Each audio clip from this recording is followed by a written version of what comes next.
আসসালামু আলাইকুম সবাইকে, কেমন আছেন সবাই? আজকে আমাদের ফ্রাইডে আউটিং। ফ্যামিলি মেম্বারসদের মধ্যে কয়েকজন মিলে বের হয়ে গেলাম, যারা আসতে পারেনি। যেমন আমার আপু, ওকে অনেক মিস করেছি। আর যারা দূরে আছেন তাদেরকে অনেক মিস করেছি। যাই হোক, কোথায় আসবো ভাবতে ভাবতে চলে আসলাম রবীন্দ্র সরোবরে। রবীন্দ্র সরোবরে অনেক মানুষ ছিল, ম্যাক্সিমাম টাইমেই থাকে। যাই হোক, এখানে আজ ঘুরবো, একটু খাওয়া দাওয়া করবো, কিন্তু সমস্যা হচ্ছে অনেক বেশি গরম ছিল। মাঝে এই শাপলাগুলো দেখে খুব ভালো লাগতেছিল। একেবারে পুকুরের মাঝে শাপলাগুলো যেন ফুটে গেলে আরও বেশি ভালো লাগতো, এখনও ফুটে ওঠেনি। যাই হোক, অনেকদিন পরে জায়গাটা দেখছি, অনেকদিন আমার এখানে আসা হয় না, তাই আশপাশটা একটু ঘুরে দেখছিলাম। গরমের জন্য একটু খারাপ লাগছিল, একটু বসলাম যে ঠান্ডা কিছু খাই। তাই এখান থেকে ভাবলাম শর কুলফি নামে একটা খাবার আছে। কুলফি শর নাম দিয়েছে, শর থাকে ওরা একটা গুড়ের তৈরি করে, সেটা অর্ডার করলাম। এখানে কিন্তু মালাই চাটা খেয়েছি মটকা, সেটা পরে দেখাবো। এখানে হচ্ছে বিভিন্ন রকমের মিষ্টান্ন দিয়ে এবং মশলা দিয়ে পান বিক্রি করা হয়। সবাই জানেন এটা হচ্ছে ধানমন্ডি আটে আমরা এসেছি। এখানে এই মামার বাসি সুরটাও ভালো ছিল। তারপর আমরা চলে যাই ব্রিজের ওপারে, কারণ একটা নির্দিষ্ট জায়গা আমাদের বসতে হবে এবং নামাজের জায়গাটা খুঁজে নিতে হবে, কারণ নামাজের টাইম হয়ে গিয়েছে। আজ শুক্রবার, তাই অনেক বেশি ভিড়। মানুষ আসলে গরমের মধ্যেও একটু বের হয়, কারণ সারাদিন বাসায় থাকতে অনেকেই ভালো লাগে না। তাছাড়া সারা সারা সপ্তাহ ভরে কাজ করার পরে শুক্রবার একটু যদি পরিবার নিয়ে বের হওয়া যায়, তাহলে কিন্তু মনটাও ভালো থাকে এবং ফ্রেশ হয়ে যায়। গরম হোক না, তবুও ফ্যামিলি মেম্বারদের হাসি আনন্দ এগুলো অনেক বেশি ভালো লাগার একটা বিষয়।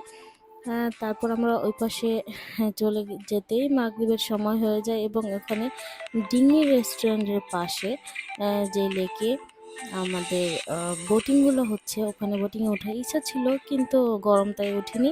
এখানে লেক হাউস নামে একটা শীতাতপ নিয়ন্ত্রিত রেস্টুরেন্ট রয়েছে, ওখানে গিয়ে আমরা একটু রেস্ট করি এবং খাওয়া দাওয়া করি, কারণ আসলে প্রচণ্ড গরম ছিল। বাচ্চারাও ছিল সাথে, ওরাও অস্থির হয়ে যাচ্ছিল খুব গরমে।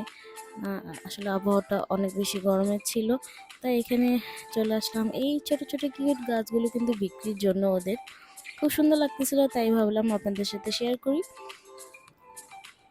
অনেকেই এসেছেন এখানে জানেন, যারা আসেননি তারা অবশ্যই আমার এই ভিডিওটি উপভোগ করবেন।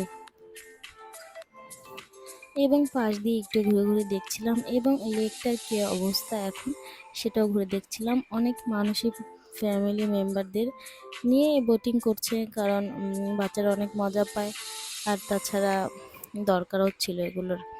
যাই হোক, ভেতরে ঢুকে কি অর্ডার করবো সেটা দেখছিলাম, এটা ওদের মেনু। তারপর যার যার পছন্দ অনুযায়ী অর্ডার করে নিলাম। এখানে আমার ভাগ্নে এবং আমার মেয়ে একটু মজা করছিল, আমি ওদের সাথে একটু খেলা করলাম। ভেতরের ওদের ডেকোরেশনটা ভালোই ছিল, দেখছিলাম এবং কিছু ছবি নিচ্ছিলাম। এই তো চলে আসলো বাটার চিকেন এবং নান এবং স্যুপ। এই লেমন মিন্টটা কিন্তু অনেক মজার ছিল, তাছাড়া এটা মজারও হয়, আমার অনেক ভালো লাগে, তাই আমি এটা অর্ডার করি। তারপর চলে আসলো একটা কম্বো প্যাক ছিল, পিৎজা এবং 4 পিসের, এটা হচ্ছে উইংস, এবং 6 পিসের এটা হচ্ছে ওয়েজেস আর সস। এটা পুরো কম্বোটা ছিল 1045 টাকা, ভালো ছিল। খাওয়া দাওয়া শেষ করে আমাদের মনে হলো একটু চা খাওয়া দরকার। চা খাওয়ার জন্য অপোজিটে আবার আমাদের যেতে হবে। ব্রিজে উঠে আমরা অপোজিটে চলে আসলাম, কারণ অপোজিটে সেই মালাই চাটা তো আমাদের খেতে হবে। এখান থেকে এসে দেখলাম এখানে আবার লুচি এবং কিছু কাবাব পাওয়া যাচ্ছে। এটা অনেকে খাওয়ার জন্য বললো, তাই এটাও কিনে নিলাম। মেয়েকে একটা খেলনা কিনে দিলাম, এই বাবুসগুলা চালাতেও সব সময় পছন্দ করে।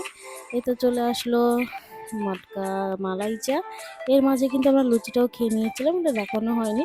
খাওয়া দাওয়া শেষ করে বাসার উদ্দেশ্যে রওনা হচ্ছি। মাঝে জ্যামে পড়ে গেলাম। আল্লাহ হাফেজ সবাইকে, ভালো থাকবেন।